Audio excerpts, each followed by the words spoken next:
Bueno, a ver, al final no van a llegar igual tampoco. El que venga va a llegar de todas maneras. Pero sí que podemos buscar, ¿no? Por los que han venido más que nada también. Claro.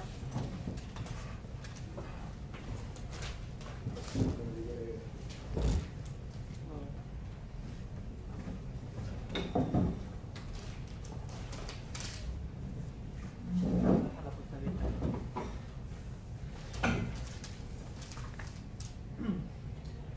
Bueno, pues buenos días a todos. Muchas gracias por venir a este nuevo evento de la Asociación de Historia de la Carlos III.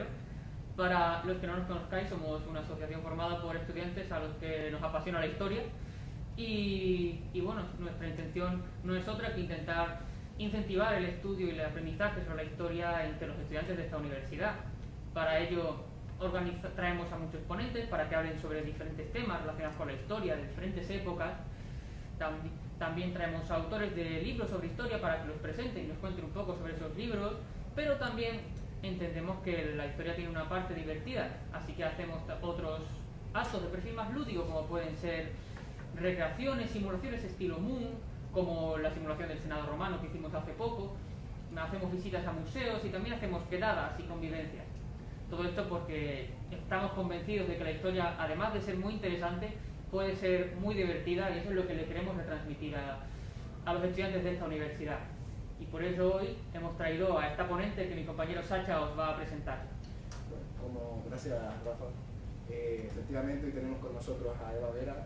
Vamos a hacer, como es costumbre y como debe ser, un pequeño repaso por su currículum.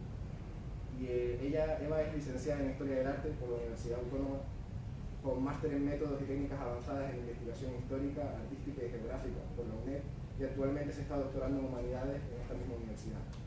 Ha sido redactora en varios medios online, tales como el blog Investigarte, el Cronos Historia y The Flanier Arts and Culture Journal, así como también el blog Culturama.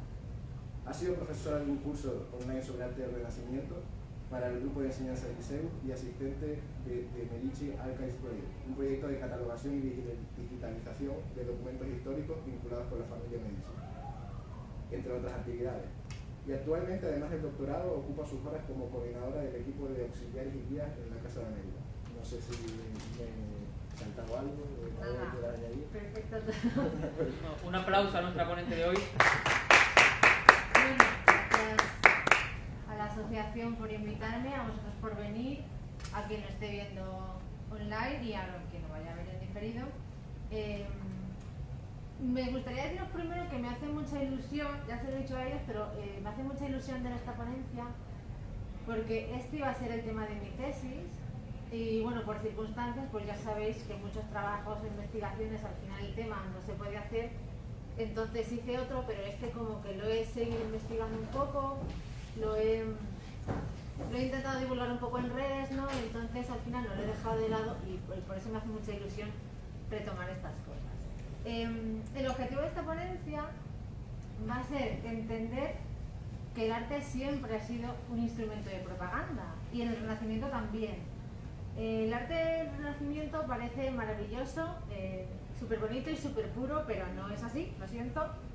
Entonces, parece que surgió de la nada, pues eso, para ser bello sin más, pero también fue utilizado como propaganda, como todo arte, ¿no? Entonces, es verdad que la palabra propaganda no existía entonces y a lo mejor parece raro utilizar la palabra propaganda cuando en su momento no existía, pero la acción como tal sí que ha existido desde siempre, entonces bueno, por eso también, aunque en ese momento no existiera, me parece propio utilizarla porque ahora sí que la estamos utilizando. Entonces eso también implica que vayamos como un poco más allá en el estudio del arte del Renacimiento. Y para empezar, me parece interesante que hablemos un poco pues precisamente de cómo funciona la propaganda, cómo es y en qué consiste, porque nosotros realmente tenemos asociada la propaganda a lo que surgió a partir de la Primera Guerra Mundial, sobre todo finales del siglo XIX, principios del XX. Entonces, como digo, la propaganda existió desde siempre, pero nosotros tenemos la idea del principio del siglo XX que implica unas connotaciones negativas y muy despectivas que antes no tenían. Entonces, para empezar, vamos a hablar directamente del origen del término. Que el término surgió con la fundación de la Sacra Congregatio de Propaganda Fide en 1622, cuya misión era la difusión de las ideas católicas, lo que es la evangelización, y de hecho ahora se llama la Congregación para la Evangelización de los Pueblos. Aquí veis el palacio, que en la fachada sigue poniendo pues Propaganda Fide, pues mira lo que era. Y esto nos va dando ya una idea de en qué va a ir consistiendo la propaganda.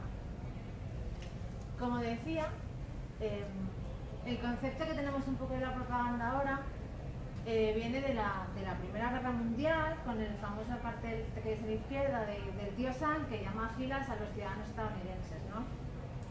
Este cartel es súper conocido, todo el mundo lo conoce y todo el mundo lo asocia a la propaganda. Lo que pasa es que probablemente el que tenga más culpa de la connotación negativa y despectiva de la propaganda sea Goebbels, que aquí le tenéis a la derecha, ya lo conocéis, que fue ministro para la Ilustración Pública y Propaganda de Hitler desde 1933 hasta el 45. Entonces, digamos que desde finales del 19 a principios del 20, la propaganda y el concepto como tal se institucionalizó y perdió todo el sentido religioso que podía tener hasta entonces desde 1622. De hecho, como decía por Goebbels, que es el culpable, digamos, de que la propaganda tenga estas connotaciones tan negativas, muchas técnicas y mucho lenguaje se sigue utilizando, salvando las diferencias, claro, y bueno, sí, salvando las diferencias, voy a decirlo así.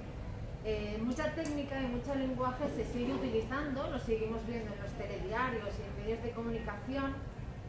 Por ejemplo, una de las técnicas más básicas y la idea más básica que hizo él era crear como una identidad propia en la que todo el mundo se sentiría identificado y crear un enemigo común a esa identidad propia que tenía que ser defendida sobre todas las cosas, ¿no?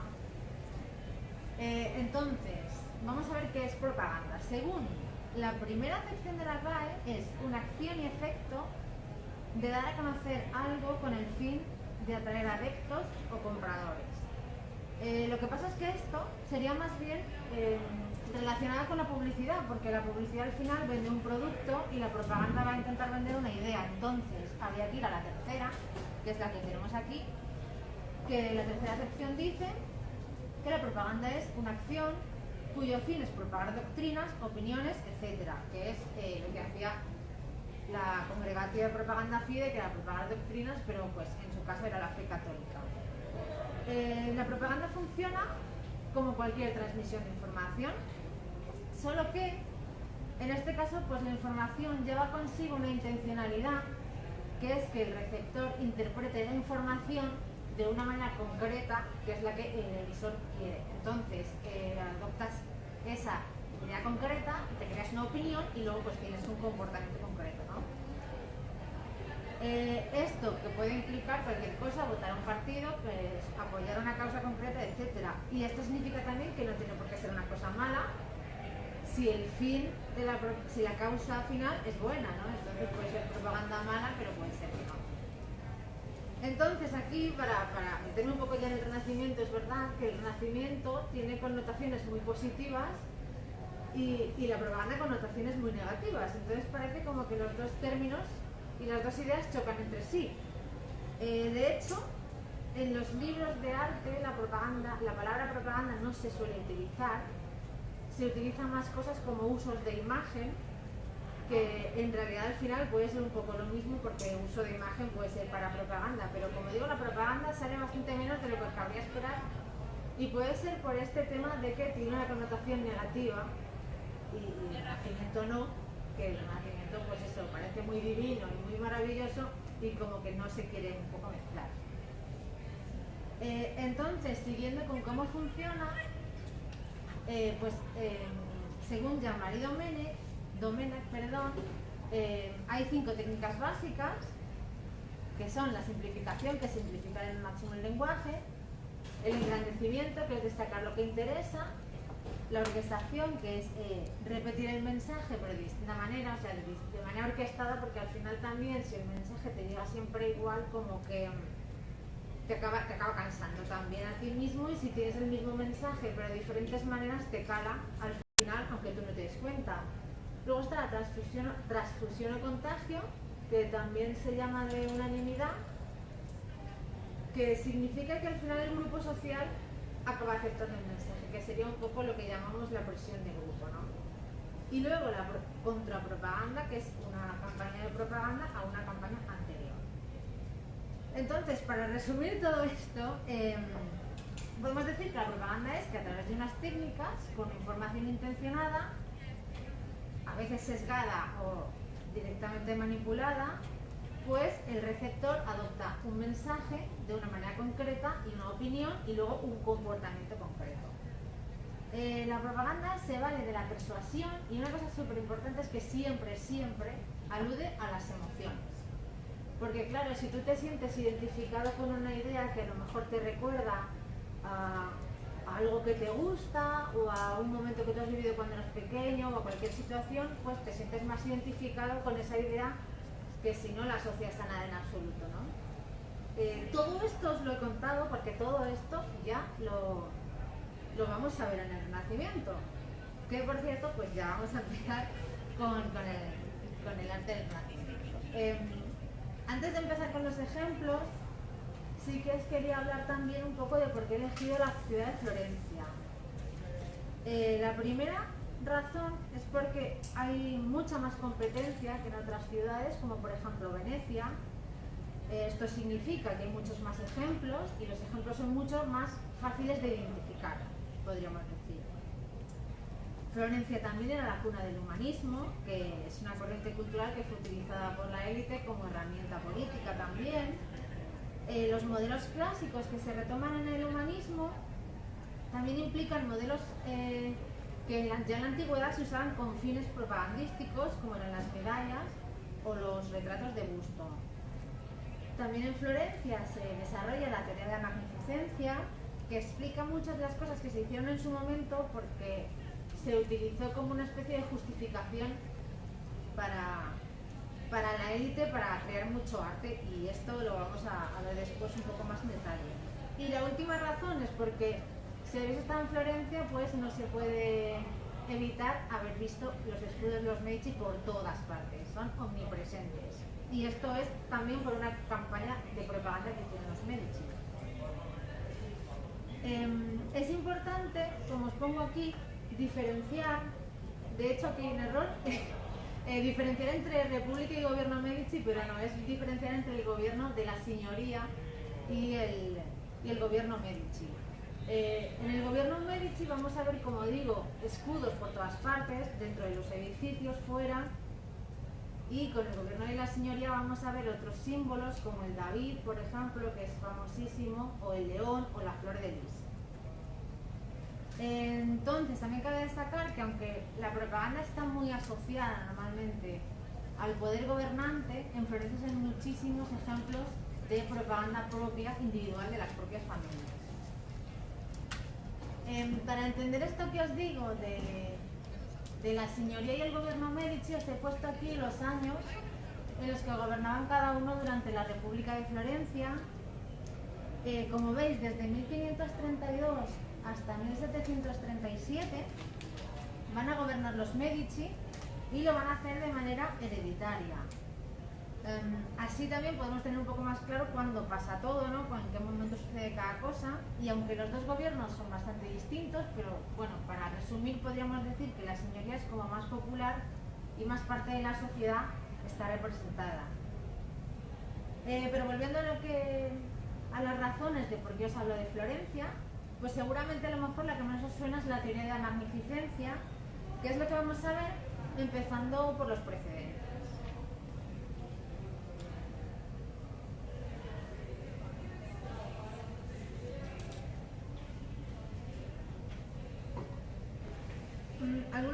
Algunos precedentes pues los tenemos en Aristóteles, que describía la magnificencia como propia de gastos honrosos y de los que se refieren al interés público.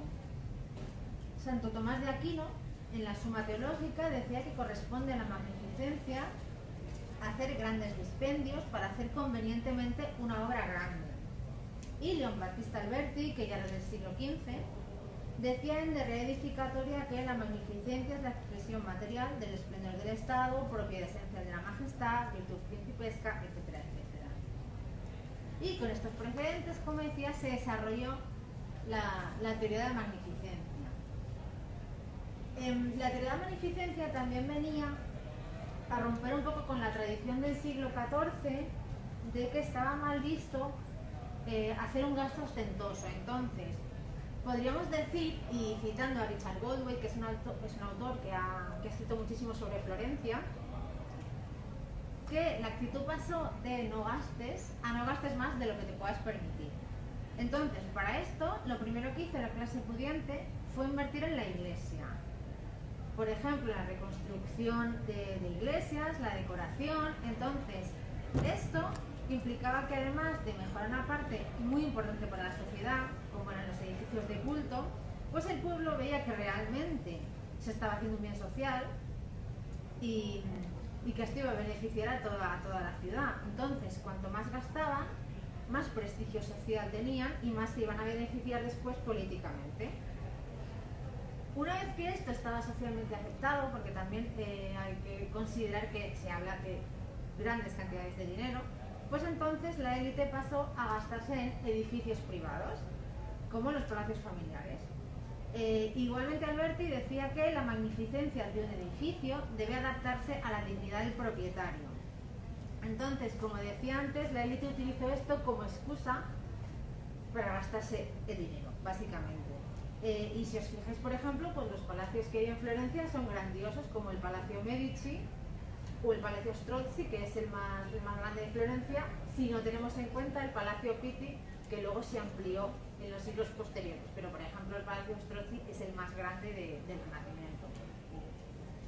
Como digo en la diapositiva, también es interesante el caso de las capillas privadas, porque eran capillas privadas pero dentro de las iglesias. Entonces esto significa también, o sea, implica una línea muy fina entre gastar en la iglesia y gastar en lo propio, ¿no?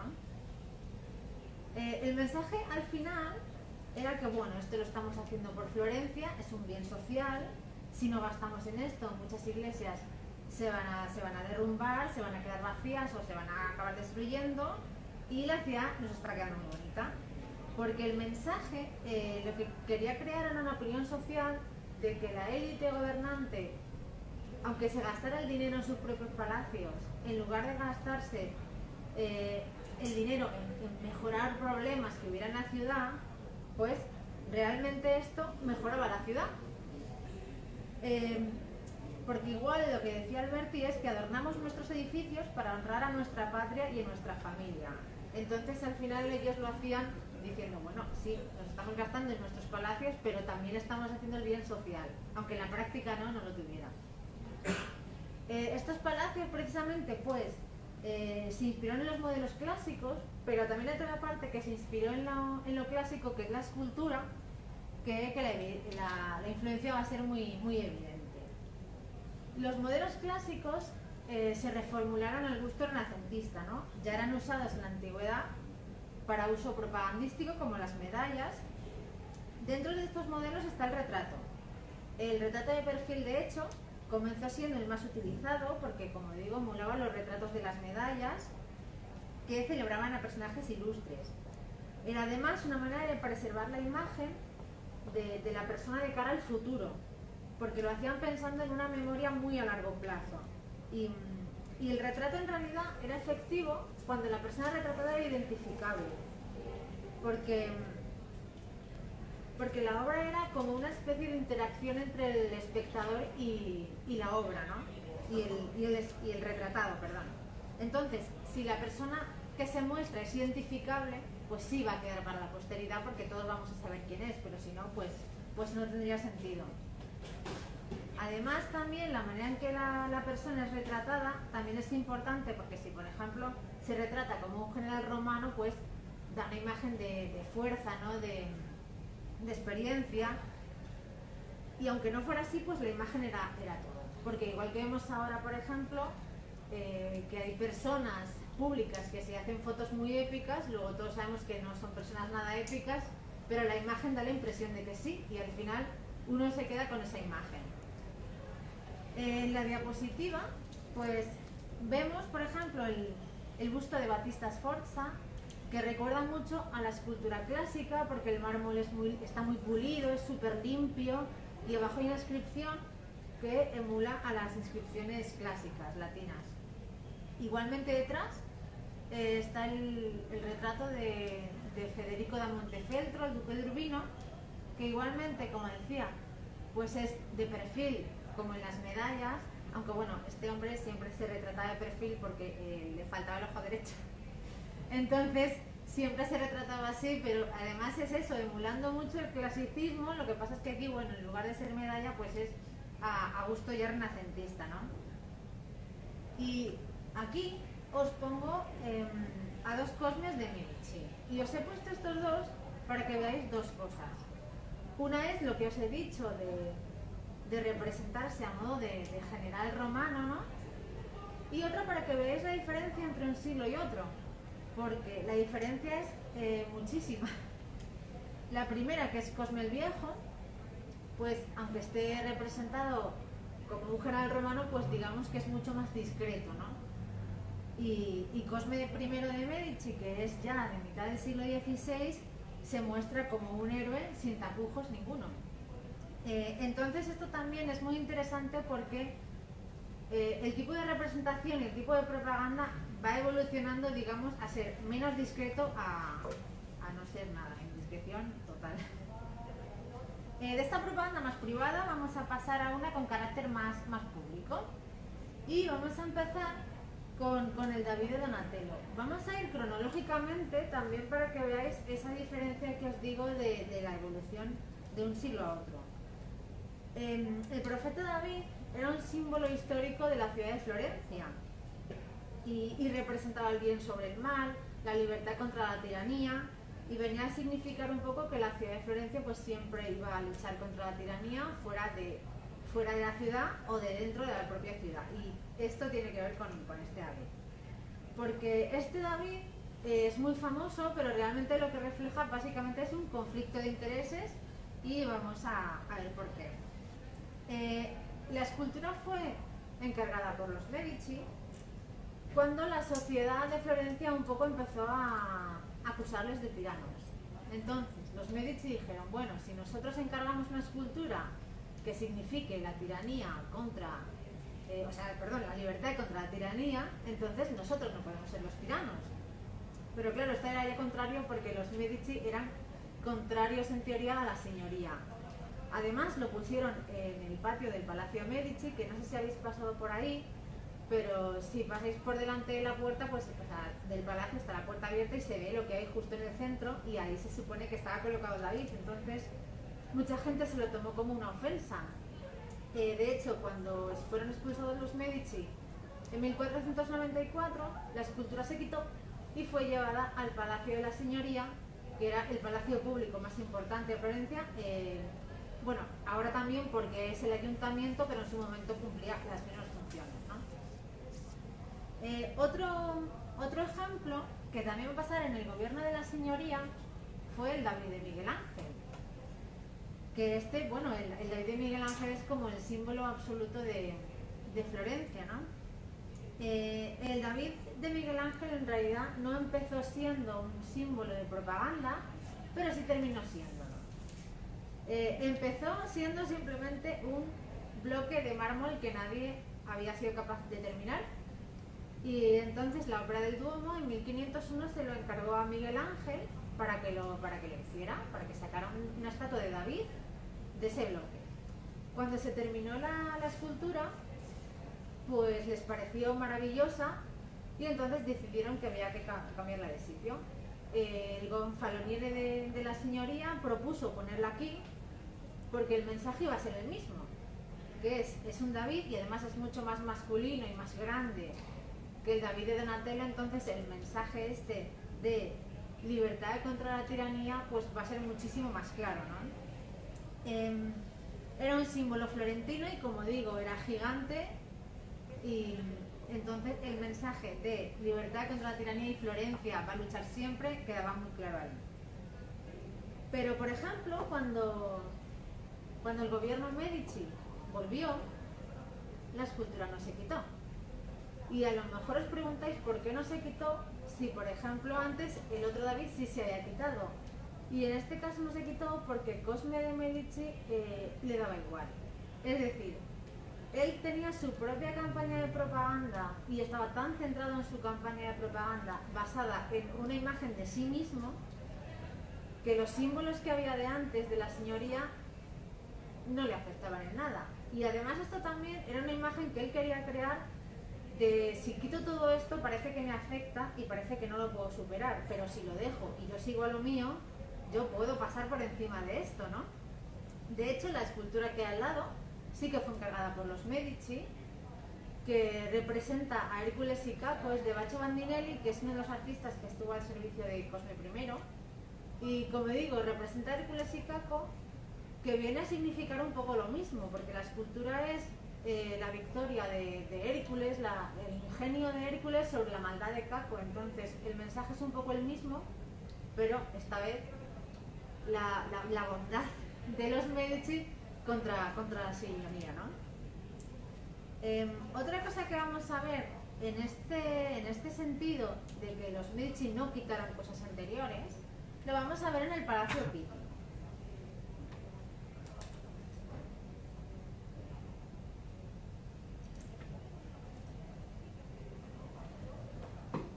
El Palacio Pitti, pues igual, lo compraron los Medici, lo compró Leonera de Toledo en 1549, pero el nombre no se cambió.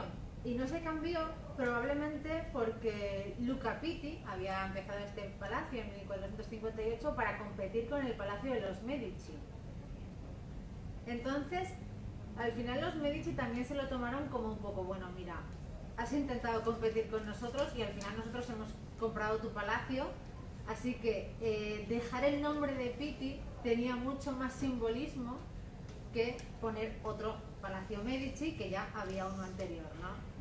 Entonces, esto también es muy interesante por eso, porque algunos símbolos sí se quitan, pero otros no. No quitarlos seguramente les daba mucha más fuerza al mensaje que querían dar.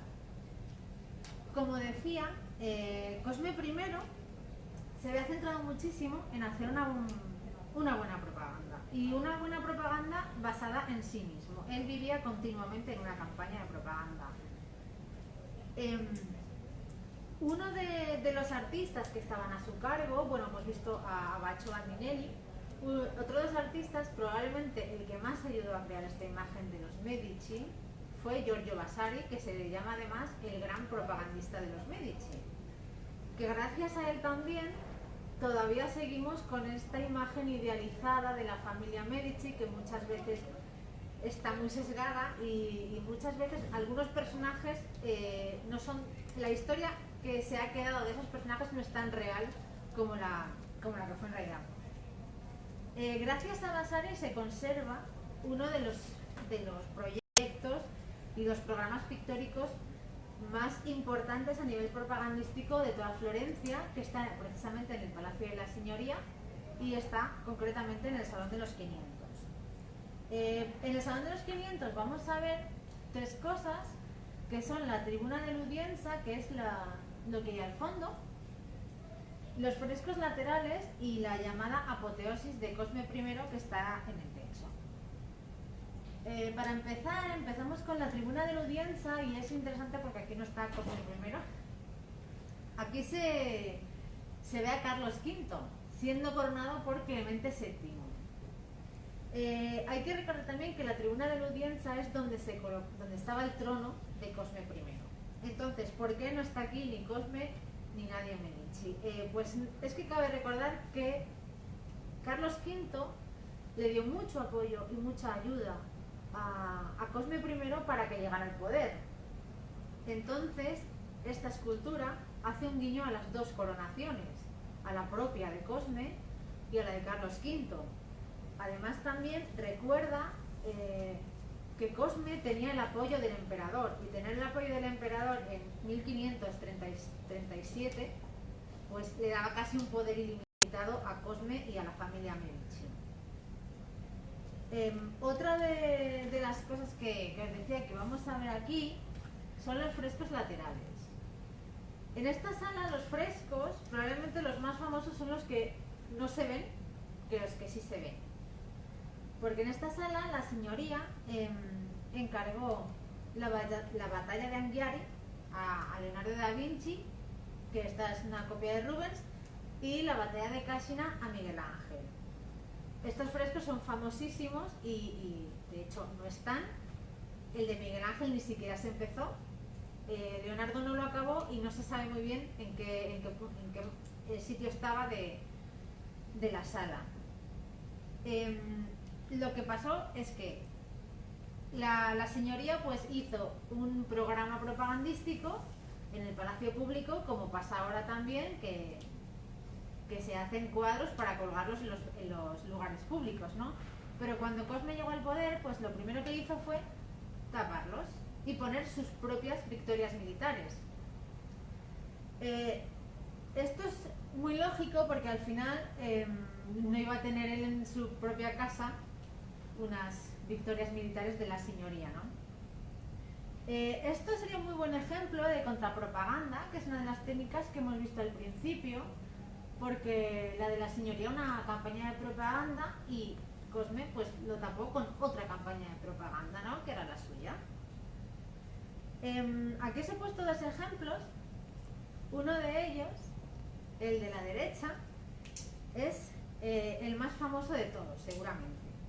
En uno de los estandartes pone cerca trova, que significa busca encuentra. No sé si lo veis bien, que está muy muy pequeño, pero pone cerca trova. Entonces significa busca encuentra. Bueno, esto ha sido interpretado por muchos autores como una pista de Vasari, porque Vasari fue quien lo pintó, como una pista de Vasari de que debajo de este fresco está el fresco de Leonardo. Bueno, esta teoría no sé si se sostiene mucho o si es un poco magufa o qué, pero nos lleva a un punto interesante, que es saber y plantearse si vale la pena quitar este fresco, porque es lo que se llega a plantear. Se llega a plantear quitar este fresco para descubrir el de Leonardo. Entonces, como digo, es un planteamiento que, no sé, a mí me parece un error quitar este fresco para descubrir el de Leonardo, porque en realidad no es más importante el de Leonardo porque sea de Leonardo. Porque al final, tanto este como el de Leonardo o el de Miguel Ángel, aunque ese ni siquiera se empezó, tenían un objetivo muy claro, que era un mensaje de propaganda. Entonces, al final, ahora mismo lo vemos con otros ojos, pero también hay que tener en cuenta que en su momento, tanto la señoría como el gobierno de Cosme, porque estamos hablando de Florencia, eran muy conscientes del poder del arte para transmitir el mensaje. Al final, las imágenes son mucho mejores para transmitir la propaganda y son mucho más fáciles de recibir como información, digamos. Entonces, por eso digo que este es un debate aparte, ¿no? Pero lo digo porque existe. Me parecería un error porque es eso, al final son cosas completamente diferentes, el que sea de Leonardo o el que no, al que es exactamente por el mismo motivo por el que se hizo, que no era más que propaganda.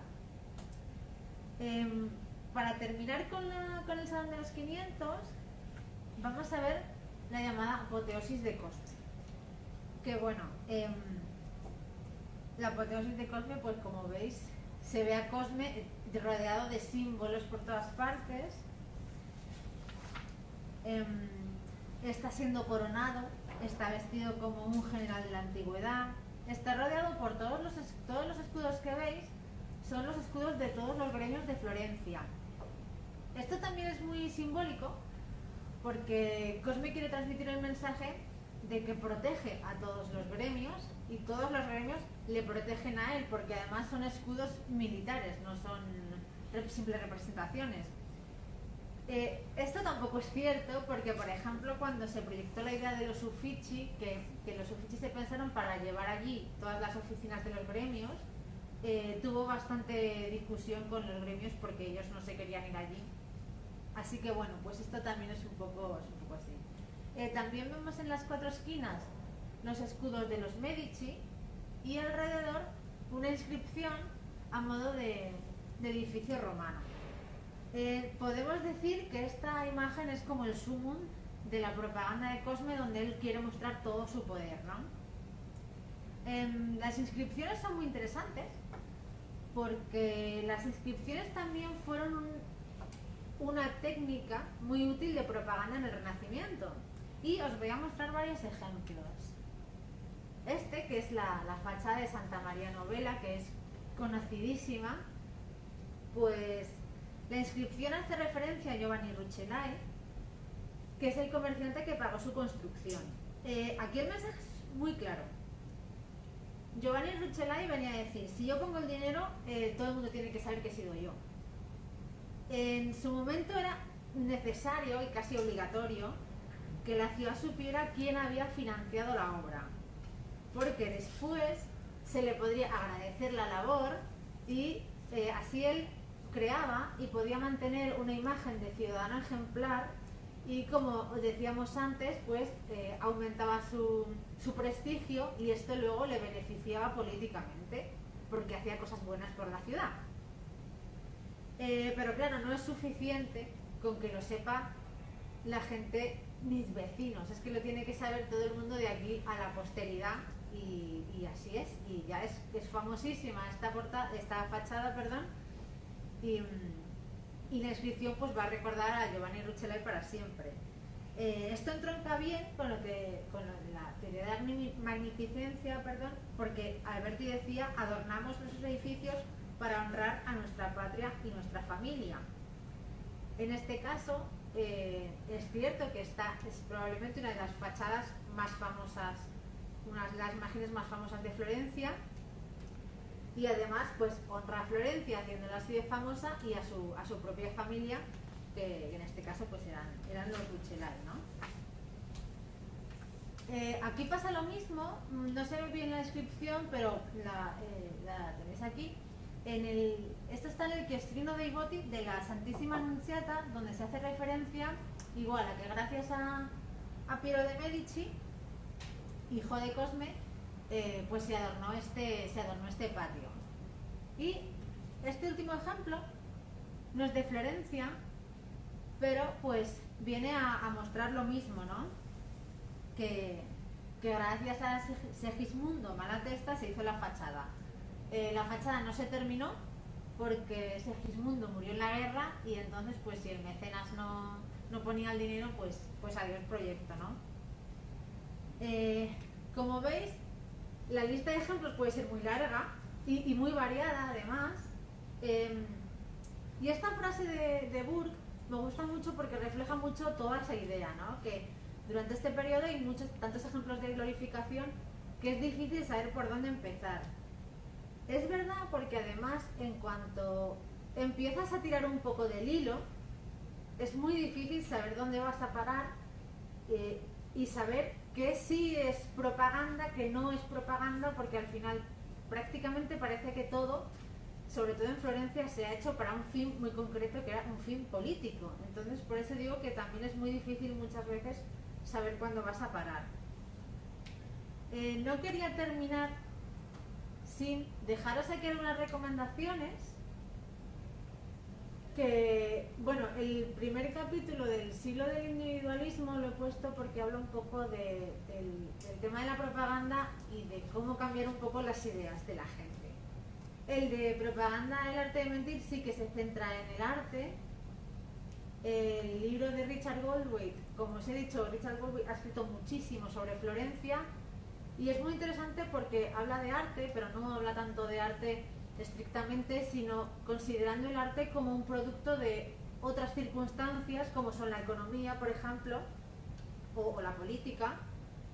El catálogo de la exposición de Alguillo David se centra en los símbolos de la señoría, los símbolos públicos, y bueno, igual las otras 3 recomendaciones que os doy hablan un poco de lo mismo. que es el arte, pero entendido no como arte sin más, sino que el arte al final no deja de ser un producto de otras circunstancias como son la economía o como son la política o como son muchísimas más cosas, porque también, claro, hay que considerar que nosotros el arte ahora tenemos un concepto que en su momento no era el mismo ni muchísimo menos. Y nada más, hasta aquí la ponencia. Agradecer otra vez a la asociación que me haya invitado. Espero que os haya resultado interesante.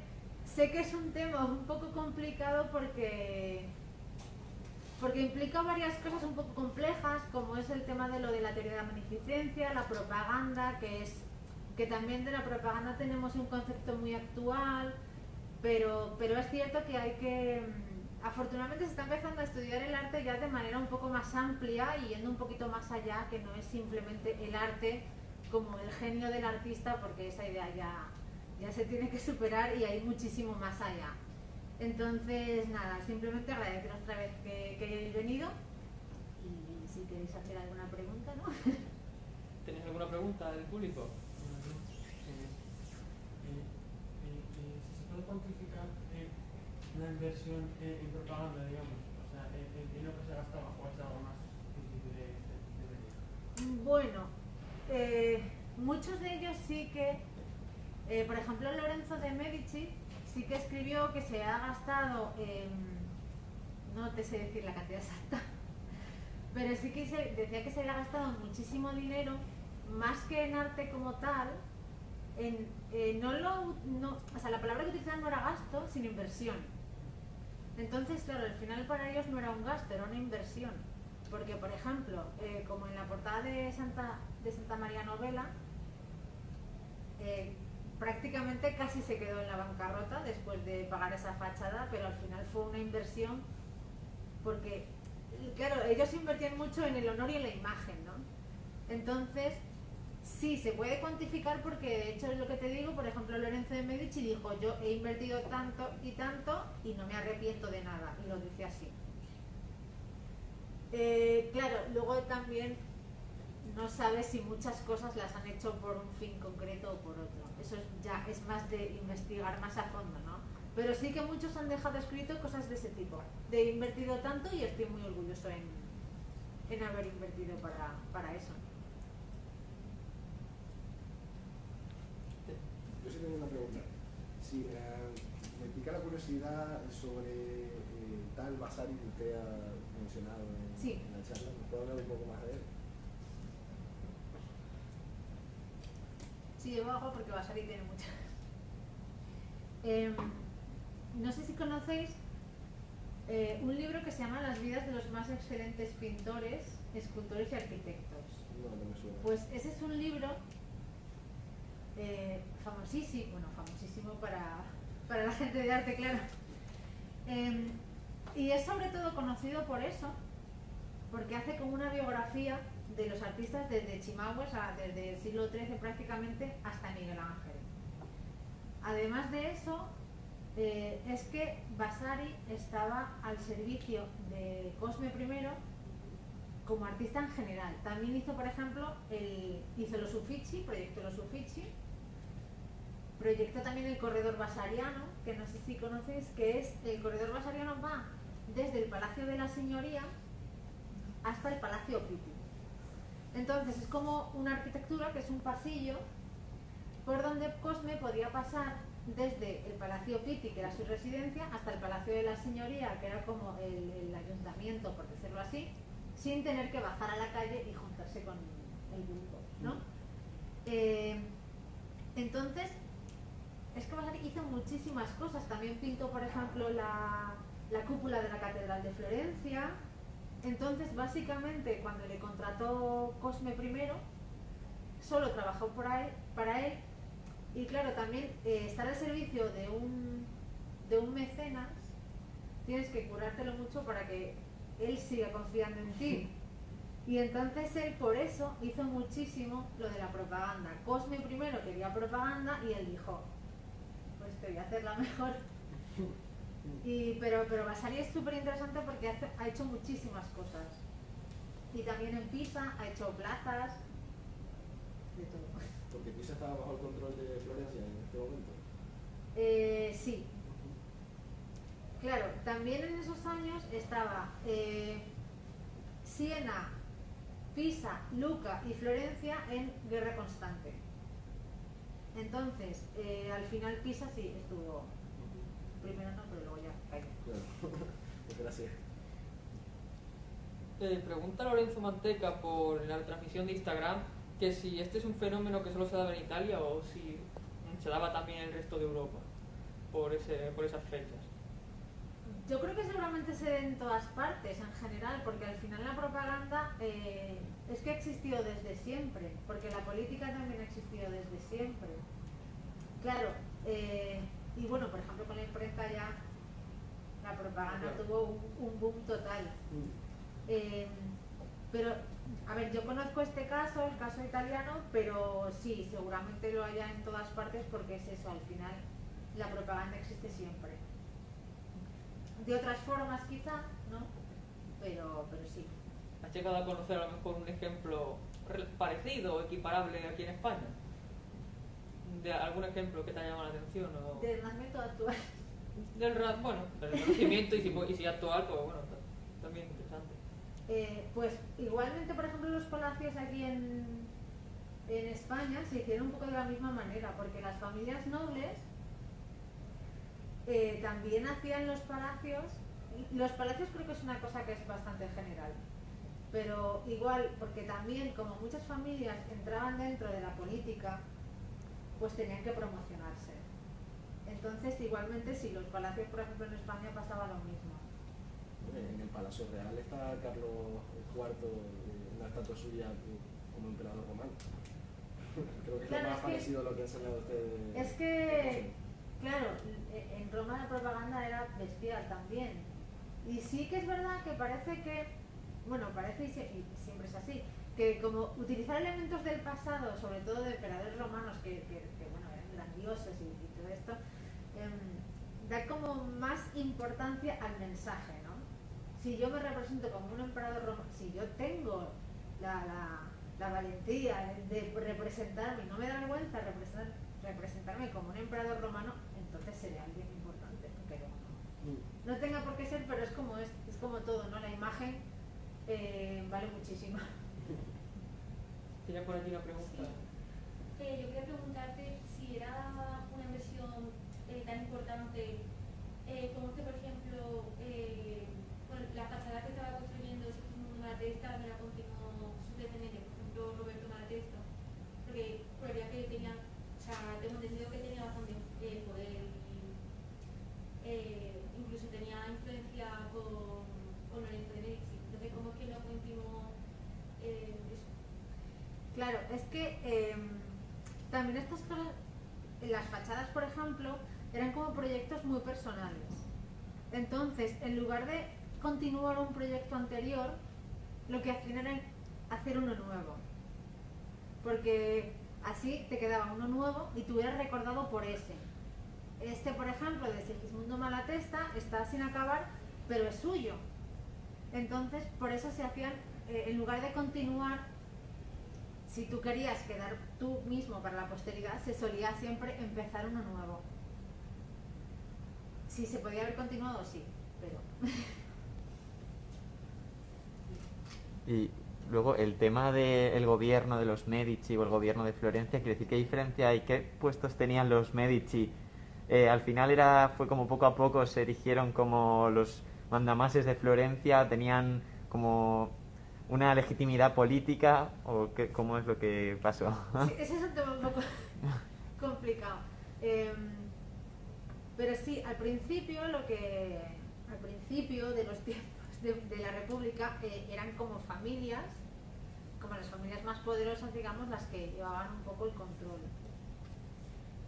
Y los gremios, bueno, igual los gremios, que eran los oficios, eran gremios mayores y gremios menores, y siempre había representación de los gremios mayores. Entonces, al final también, las familias, que fue lo que pasó con la familia Medici, que gracias también, por ejemplo, el Banco Medici, fue el banco más importante porque tenía sede en Londres, por ejemplo, o en Brujas. Entonces, gracias a eso también, el resto de familias o el resto de votantes en el gobierno, por decirlo así, le daban más confianza a él. Entonces, claro, empezó siendo más popular, por decirlo así, y al final sí, acabaron cogiendo el gobierno para ellos. Pero es que me ha parecido interesante el hecho de que tuviera un trono directamente. Es como yo decir... Claro, después, eso fue después de la señoría, después volvieron los Medici, y claro, cuando volvió Cosme de Medici, el Papa le nombró duque y después gran duque. Entonces, claro, ahí ya fue hereditario y ya fue hasta que se acabó la dinastía. Pero, sí, todo eso es muy interesante, pero súper complicado. Pero sí, al final fue un poco eso, que como ellos habían sido como históricamente los políticos más poderosos de Florencia, pues al final dijeron, esto es nuestro por derecho propio un poco, ¿no? Gracias. Sí, perdón, no, adelante. ¿Crees que si se hubiese usado la propaganda de otro modo distinto se podría haber evitado el asesinato de Giuliano Medici? ¿O los actos políticos hubiesen todavía conseguido que lo asesinaran? Giuliano Medici, te refieres al hermano de Lorenzo. Sí. Creo que eso se hubiera hecho igualmente, porque creo que eso era más una lucha de poder entre familias, más que tema de propaganda. Entonces, creo que se hubiera hecho igual. A lo mejor no así, pero seguramente sí, porque por ejemplo los Medici ya tuvieron, eso fue en 1478, y 10 años antes, Piero de Medici, el padre de Lorenzo, también había tenido otra conspiración contra él, que al final no le mataron y tal, pero creo que lo hubieran hecho porque al final es eso, como era una lucha de poder, pues sí. ¿Tienes alguna curiosidad o anécdota que te hayas encontrado en todo este estudio sobre la Florencia renacentista, en esta batalla de poder entre las familias más poderosas? Así que, ¿qué puedes contarnos ahora? A mí lo que más me llama siempre la atención es sobre las conspiraciones, porque no es solamente... Porque luego, por ejemplo, la conspiración que ha dicho ella, al final, es que fue... O sea, realmente hasta hace 10 años o 15 años no se ha descubierto quién la montó. Entonces, porque hay tantísima gente implicada que, no lo sé, está todo tan súper bien organizado, y esto de las conspiraciones a mí es lo que más me gusta, bueno. Pero que más me llama la atención por eso, porque realmente se le curraba muchísimo para conspirar y ya. Pero claro, al final hay implicada gente de ciudades que no tienen nada que ver a lo mejor con los Medici, pero se alían y... Y retomando también la pregunta que ha hecho antes Rafa sobre ejemplos similares a esto que puede haber en España, y ya que usted está haciendo su doctorado sobre uno de los miembros de la familia Mendoza, quizá pueda haber algún ejemplo relacionado con esta familia del que pueda hablar, porque además hemos estado algunos de nosotros hace poco en Guadalajara y hemos visto su palacio y había bastantes piezas de arte dentro. Lo que, pues fíjate, sí. Por ejemplo, bueno, de Hurtado de Mendoza, que era embajador en Venecia, que es del que estoy haciendo la tesis, en Venecia usaban mucho la propaganda con retratos, porque claro, no todo el mundo se podía hacer retratos, y entonces los retratos luego, y él tiene un retrato que se representa de una manera muy concreta para dar igual una imagen. Se representa, por ejemplo, con un friso clásico, y todo esto da la imagen de que él es un entendido en cultura clásica. Y, por ejemplo, lo de retratarse, sí, los retratos sí son muy concretos para este mensaje. ¿Sabes? Que se retrataban de una manera muy concreta, pues para dar esa imagen, para dar una imagen concreta de, en este caso, por ejemplo, que era un entendido en clásico. Gracias.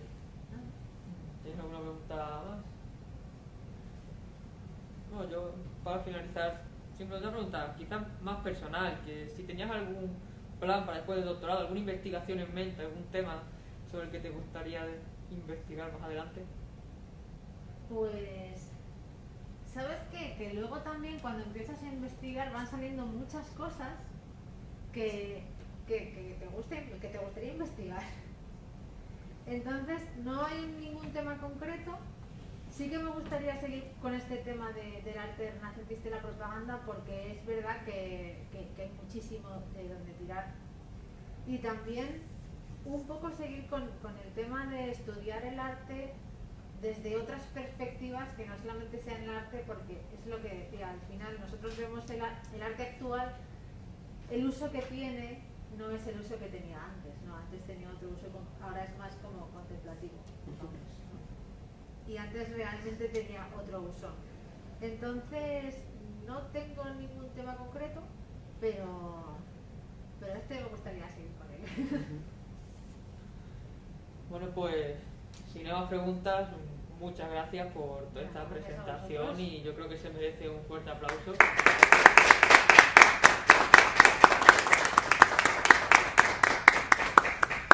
Bueno, creo que podemos dar por concluida la charla. Muchas gracias a todos por venir. Gracias. Espero que os haya gustado. Y que no haya sido muy espesa. Bueno, y antes de terminar, queríamos como asociación hacer unos pequeños anuncios de los próximos planes que tenemos, por si os pudiesen interesar. Y es que, bueno, esta misma semana, el jueves, a las 12 también, 12 y cuarto, va a venir Ismael Domínguez a presentar su libro La batalla del mar, ¿vale? Por si os interesa el tema, pues que sepáis que el jueves viene a presentarlo. Y ya también el 23 de abril, el día del libro, vamos a organizar una gincana en Madrid, ¿vale? Para que se hace por equipo y realizando diferentes tipos de pruebas, ¿sí? Para una actividad que creemos que va a ser muy divertida y que os puede gustar mucho. Así que eso, bueno, no sé si ahora vamos a poner el QR de inscripción en la pantalla por si os interesa y queréis apuntaros, es el 23 de abril. Y luego además para mayo también estamos preparando otras tres ponencias que todavía no nos vamos a revelar el nombre porque no están confirmadas, pero si nos seguís en las redes sociales podréis os seréis informados de ellas más pronto que tarde. Y ahora sí, muchas gracias a todos y concluimos.